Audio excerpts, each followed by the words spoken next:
Hey everybody, it's your girl, Coach Jackie. We're finishing up our segment on the covenant, the commitment, the cross. So let's do a little recap. First, we established that marriage is no different than any other part of the crosswalk in the sense that our Christianity has to be walked out in a lifestyle that serves and pleases God, starting at Jerusalem at home. And we have to renew our minds to the becoming one process according to the word. Ephesians 5 calls this a mystery, where the heart of Christ to his church will be revealed. And for this cause shall a man leave his father and mother, and shall be joined unto his wife, and they two shall be one flesh. This is a great mystery, but I speak concerning Christ and the church. Nevertheless, let every one of you in particular so love his wife, even as himself, and the wife see to it that she reverence her husband. Ephesians 5:31 through 33. A mystery. God is not hiding anything from us. Ephesians 1:9 says he had made known unto us the mystery of his will according to his good pleasure, which he hath purposed in himself. That's Ephesians 1:9. Dr. Gary Chapman, we talked about Dr. Gary Chapman, the author of the Five Love Languages, says that one of the key purposes of marriage is intimacy, that sharing of life together. God created us with a need for connection with other people, and marriage is the most intimate of those connections. The covenant, the commitment, the cross. The covenant is the vow to have and to hold from this day forward, for better, for worse, for richer, for poorer, in sickness and in health, to love and to cherish till death do us part. This is my solemn vow. You promised something to each other. The commitment is now learning how to keep the promises we made to one another on our wedding date. And then that brings us to the cross, that dying to self, that crucifying the flesh, which takes what? A whole lot of prayer. Listen, the wedding was the easy part. It's the becoming one that takes time and is a process. Becoming one is not something we do, it is something that happens to us and in us through the process of God's plan. Our vows don't supernaturally bring us into harmony. They are the goalposts. They are the promise that we won't give up on one another for better or for worse. They're our guideposts. I believe many couples are divorcing after even years of marriage because we're not given proper direction on how to stand against the enemies of marriage, in which pride and selfishness or self-centeredness are two of the worst. Can you agree with that? Selfishness is at the root of most disagreements in marital relationships. Just think about that. I believe we have to be taught this. We have to learn how to do this, whatever it takes, through books and workshops, spiritual mentors with solid marriages and prayer. Come on.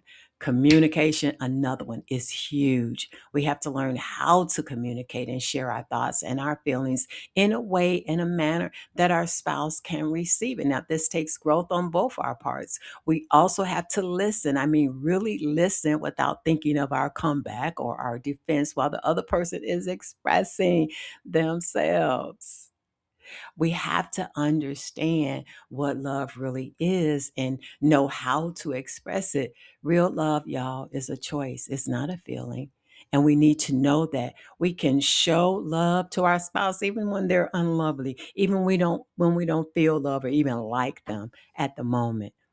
Now, this is my own personal opinion. I don't believe we have been taught how to communicate effectively, unemotionally, or without being on the defense. I'm all about practical application. How do I do it? So here's your tip again. We'll go over it. When you want to or need to communicate with your spouse, write out your concern or your request and then practice it. Practice saying it so that you can relay it in a calm, non aggressive, unemotional way. And so you can stay on point. I know that sometimes that's hard, but here's what you can say, honey. Here's how I feel when you do this or that versus you make me or you made me feel. You then take responsibility for what you're feeling and then allow your spouse to acknowledge and make the correction or address it or the adjustment or clarify it. And then when it's your turn to listen, really listen. Listen to hear and understand, not to correct or judge, even if you don't agree, because being heard is the closest thing to being loved. And then you can repeat back to your spouse, here's what I heard you say.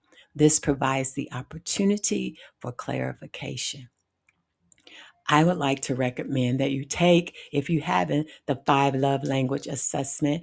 It's fivelovelanguages.com, I believe, to help communicate to your spouse your love language and learn your spouse's love language. Because here's what we do: we attempt to show love and receive love by giving our spouses what we like, what makes us happy.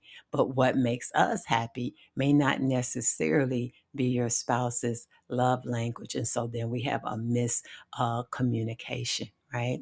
For example, one of my highest love languages is my husband doing things for me. So that would be like service. So washing my car, he fixed me dinner, driving me somewhere.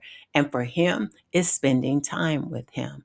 Movie night, watching a game, or going out to the store, or just riding around with him. We're talking about the things that affect us, each and other on an emotional level, filling up our emotional tanks in our relationship. We are to submit to one another and serve one another as acts of worship to God, based on Colossians 3 and 12, which says, whatever you do in word or deed, do all, do all, do all in the name of the Lord Jesus, giving thanks to God the Father through him. Also, I just listened to a powerful segment with Michael Jr., the comedian. He and his wife have a ministry. Funny How Marriage Works. They do marriage ministry and mentoring and counseling. And he took this to a much deeper level, even than Dr. Chapman. So make sure you check them out.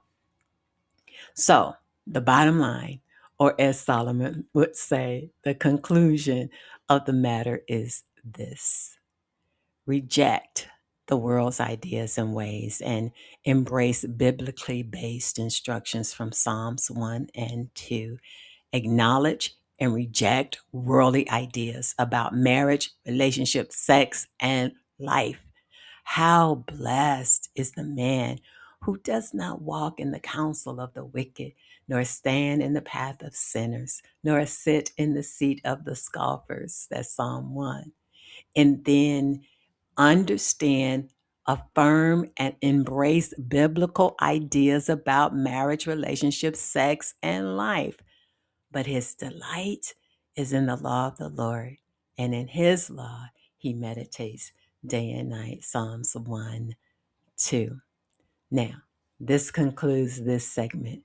This has been your Heart to Heart with Coach Jackie.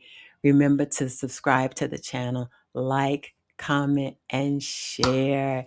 And be on the lookout for our annual Women's Spring Refreshing Retreat coming up this year in April, Saturday, April 18th.